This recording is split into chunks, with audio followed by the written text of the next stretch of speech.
puisque bilei ezala biso bato ezala biloko toza kobokola hygiène eza matina mingi, ça vous épargne beaucoup de maladies. Po surtout kobokola bibwele, il suffit kaka moko azwi malade soki hygiène eza moke facilité contamination mpe ya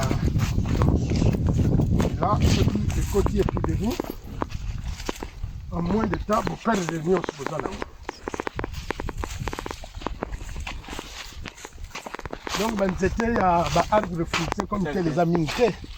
Bon conseil kaka napesi boza na terrain moko ya bien bamatiti nyonso oyo lere botimoli mabulu.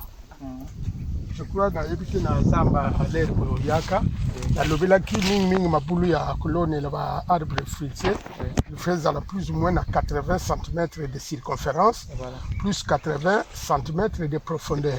Bamatiti kaka oyo lere boza kotia yango esali mwa kokauka epuis lere eza kobetela mbula ebandi kopola lokola mpe boza na mwa possibilité ya mwa baexcrément ya bato wana boza kotia ekopolisa yango bien wana soki oyo eza c'est des fumier ça bamatiti oyo epolaka nango papapam epolaka mingi lere boza kosakola nyonso boza kotia na mabulu au bout d'un certain temps et puis mpona banzete soki bosali bamabulu nde wana boza kotia bamatiti mwa baniei ya bamabata. Vous pouvez vous procurer aussi un peu d'engrais chimique, les NPK. Pour NPK, les alliés engrais complets. C'est ça qu'on appelle l'engrais complet, puisque dans les NPK, il y a l'azote, il y a le phosphore, il y a la potasse. Ces trois éléments, NPK, ce sont les éléments de base que la plante a besoin. Surtout au niveau, il y a l'arbre fruitier. Donc les NPK, c'est vraiment l'engrais complexe. Ils allaient natina.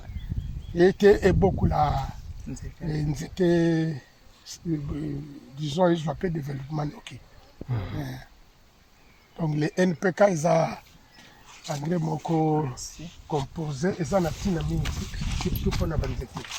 C'est nous engrais puis qu'ils ont kaka mingi na besoin ya badébini fruits pour la aubergine, la tomate, la chou pommé, pour voir les abiloko où la pendant plus ou moins 3 mois dans ma belle. Banane, tomate, aubergine.